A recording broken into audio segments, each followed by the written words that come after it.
black and white. So we're in New York. New York arguably has been the center of street photography for the last 50 or 60 years. If you just reel off the names of the people that have shot here, Joel Meyerowitz, Bruce Gilden, Gary Winogrand, like the list is long and distinguished. And we're here to see if we can actually try and replicate or try and get some of the energy of those legendary photographers of years gone by. The beauty of black and white is that it does strip down the image and the world to its basics. You're talking about subject, you're talking about place, you're talking about light, and you're talking about tonality. And I think for me, in terms of shooting black and white street photography, you're kind of trying to get to the essence of what a place is all about. And I think the best way to do that is to literally just walk around, absorb your environment, and see things that you naturally react to. When you're shooting and looking at the world, I think to actually really understand black and white and how it works, you have to just shoot in black and white. I'm traditionally a color photographer, so for me, shooting black and white is a challenge. And I think to actually take that challenge on board properly, I have to try to see the world in black and white. So for that reason, I am shooting on a Leica M10 Monochrom. This camera has a black and white only sensor, so I won't be able to review any images in color. It literally is black and white only. As for lenses, I have a Carl Zeiss Biogon f2 35mm lens. It's not a Leica lens, but it's, I think, almost as good as. And if I get a bit scared about getting too close to people, I do have the fantastic Leica 50mm f2 Summicron as well.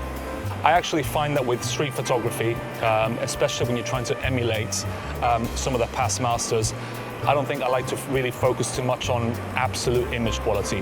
What I want is a feeling, what I want is an emotion. That's really what I'm seeking. Absolutely insane light, which has a level of haze that you don't expect this early on in the day, to be honest with you, and it's absolutely beautiful. I've just took a couple of test shots just to get into the swing of things. Whoa. It's all part of the fun. The shoes holding up? Shoes are holding up all right, actually. I'm waiting for the right pair of shoes, if you can believe that. This is how niche it gets sometimes. It's like, well, if I'm shooting at the ground to get a nice bit of light, I'm invariably going to get shoes. So then you think, actually, I want the right pair of shoes. So actually, I wish maybe I could be there with my ridiculous shoes that I'm wearing today. But let's just wait it out for another minute or so. I'm sure we'll get some businessman wearing a nice pair of loafers or something.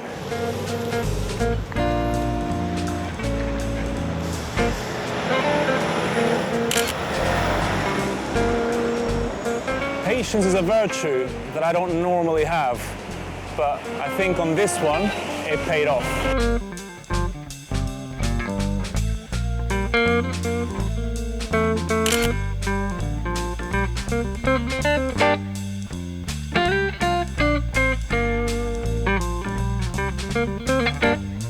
On a day like today especially, like, I think humans are like moths, you know, we just gravitate towards the light, you know, it's just a very natural thing to want to do. So light and shadow. Today is prime for that. So the sun is at its highest, which obviously creates very, very hard shadow kind of everywhere. So traditionally, that's not that great for shooting people, as it does create kind of like really, really harsh light. But it's a fantastic way to frame your subjects in very interesting ways. New York is perfect for that because literally the skyline is just huge and almost kind of unmatched in the rest of the world. So it's a great way for shafts of light to come in and create really, really hard shadows and shapes where you can frame people or things happening in the street. Now, in terms of how you actually expose for your image, every camera is going to be different. So you have ways of, for example, exposing just for the highlights, which will create incredibly hard kind of black shadows. Or you can try to overexpose slightly to give a bit more detail in the shadows. We have this amazing kind of like bit of branch coming through. Lovely light on the back wall. I'm sure there's people that would have hung out here for half an hour to an hour just getting that perfect subject to come in. patience. You know, it's how long are you willing to wait for that perfect shot? I think it's easy to think that street photographers just kind of turn up, they just kind of rock up and just go bang, bang, bang, and they got all the shots they need. Actually, it's just something that you have to just devote loads and loads of time to. With the Leica Monochrome, it has almost infinite high ISO capabilities, but I like to shoot with as high as ISO as I can, just to give me a little bit of texture in the image. That's not because I'm lazy and I don't want to do anything in post. I just prefer to get everything kind of in camera and see what that's going to look like. So today I've been actually underexposing a little bit, mainly because even though the sensor is incredible, it's actually easier to pull detail from the shadows rather than having to rescue those highlights. At the moment, I've actually got the camera set to aperture priority. I'm trying to keep as small an aperture as possible, as if I need to shoot quickly, I know that, for example, if I do pre-focus my lens to 3 feet or 5 feet, I know I'm going to get pretty good focus if I'm at f8 or smaller. So I can pretty much shoot almost as if I'm shooting from the hip. But what I'm certainly doing is trying to make sure that on a wide lens, which is the one I was shooting with earlier, the 35mm, it's going to give me an average of the scene.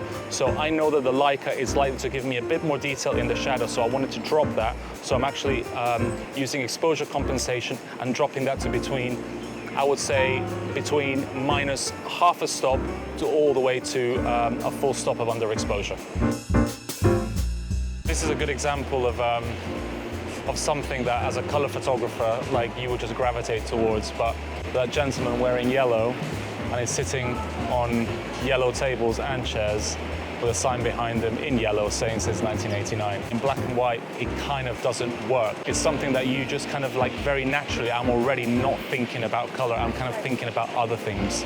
I'm thinking more about textures, I'm thinking about more tonality. And it's amazing like how incredibly well that works when you know that you've completely removed the opportunity to shoot in color. Your mind just naturally just goes a different direction. The problem is that you then get FOMO, you know?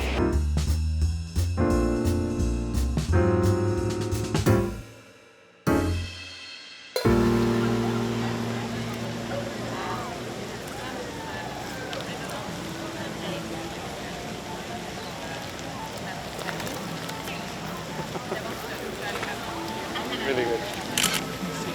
See, Pigeons is gold.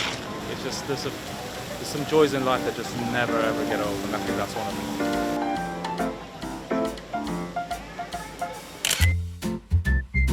them. Just detail, like little hands on the chessboard.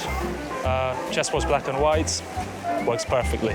So I think if you really want to stand out from other people doing street photography, I think getting your composition and really thinking about composition, I think, is incredibly important. So composition is obviously tied to subject matter. You know, I think those two things go hand in hand. I try to get rid of things in my frame that would contradict the emotion that I'm trying to convey. Have a think about what kind of things you want in and what kind of things you want out. Don't forget that you're always editing your images, especially as you're shooting. So always think about the things that you want and find a way of framing them out if you don't want them in your shot. I quite like this corner, mainly because it's clean without anything kind of disturbing it. It kind of gives it a very classical feel. So I think for this one, I think it's just kind of more like a compositional kind of exercise. I think just getting a single person kind of just walking by with beautiful light everywhere. So we're going to give it a go. But how do you push the boundaries in the street? Some people might not want to do street photography in the traditional sense. New York has, in all fairness, been photographed to death, but there is always a different way to do things. I think for me, one of the projects that comes to mind is Christopher Anderson's Approximate Joy. It's actually one of my favorite photo series, and I think he actually shot everything with possibly a 400 or even a 600mm lens. I'm just photographing the people from like a huge distance, and I'm talking from one end of the street to the other, just getting bits of detail, people smoking or people just thinking. And it was absolutely wonderful. And even though you're not necessarily using backdrops in the same way that we're doing today with a 35mm lens shooting at f11 where everything will be in focus, you're still telling a story from the place that you're in. You're just doing it in a very different way, maybe a slightly less obvious way. So there's always a different way that you can actually experiment with street photography.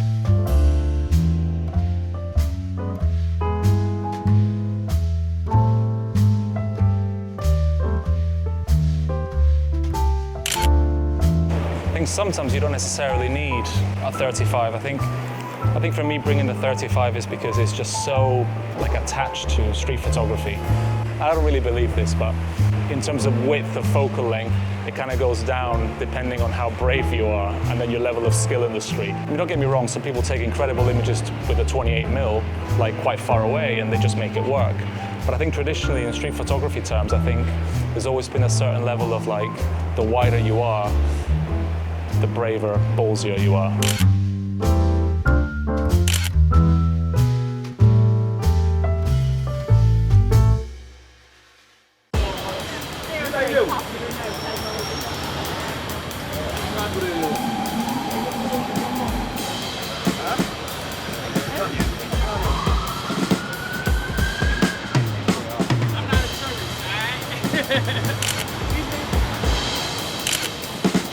So privacy is something that's talked about a lot with street photography, and with good reason. You know, you're entering a public space where people don't necessarily know that you might be taking their photograph. So it's a bit of a grey area. It always has been a grey area. My general rule is play it by ear and be respectful. You know, if you do want to take a shot that's important to you, maybe take it and then maybe engage in conversation with that person. If someone asks you what you're doing, tell them what you're doing. I think generally speaking is just be a good human being when you're on the street as you would normally. The law in regards to shooting in public spaces varies from place to place, country to country, so it is very difficult to actually give you a concrete answer on that. The best thing to do is check what the law is where you live. But generally speaking, if someone does object to you doing what you're doing, then just be respectful. Maybe ask them what you want, what they want you to do. If that is delete the image, then maybe just delete the image.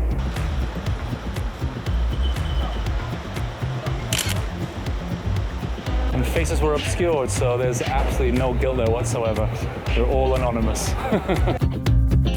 When you go out and shoot, it's like, what are you trying to say about the city? I think for me, to tell the story of a city, you can't just focus on the very, very specific things like light and shadow or people. It is a story of everything. It's detail on the streets, it's the textures of the city, it's inanimate objects, maybe trash. You know, it could be absolutely anything at all.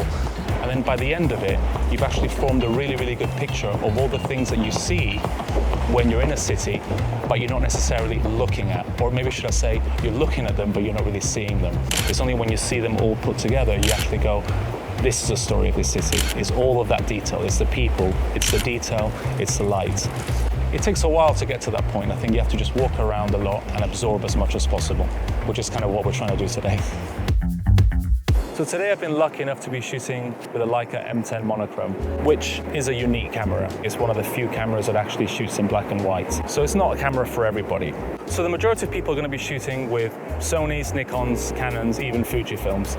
So that means that if you select RAW and JPEG, you're effectively still saving the full raw data, which would be color, because obviously most of those cameras have color sensors. What I find is important when shooting black and white and you're converting from color to black and white is try to monitor in black and white. So make sure that you set your presets in your camera menu and set it to black and white. When it comes to selecting picture profiles, with most of the brands, you will usually have a black and white profile that you can set. So long as your camera is set to shooting RAW and JPEG, you can monitor in black and white whilst knowing you have all that raw data, which in all fairness, it will probably be in color as well. If your preset is customizable, heavily customizable, for example, like on Fujifilm, there's no reason why you can't just use the JPEG. Don't forget that most cameras, whenever you select and customize a picture profile, you're effectively using the camera's internal CPU, I guess, to process that JPEG in camera. If you can shoot JPEG and RAW, I would do both. Sometimes I find that the JPEG profile that I've created in camera with a Fujifilm, for example, is actually nicer than what I can create in Lightroom from the RAW. So today has been really interesting for me. I'm not really a black and white photographer normally. I do shoot black and white, but I wouldn't call myself a black and white photographer. I've actually found today that naturally seeing everything in monochrome, knowing that I'm shooting in monochrome and monitoring in monochrome has meant that I've actually been looking at the world very, very differently. I've pretty much largely ignored color today. So for me, it's all been about subjects, what they're doing, their interactions with the environment, texture, And obviously the big one is light, especially on a day like today. So I'm actually happy to say that actually what I said initially about trying to just see the world in black and white by taking away the option to shoot in color has actually been a great boon for me to actually understand black and white.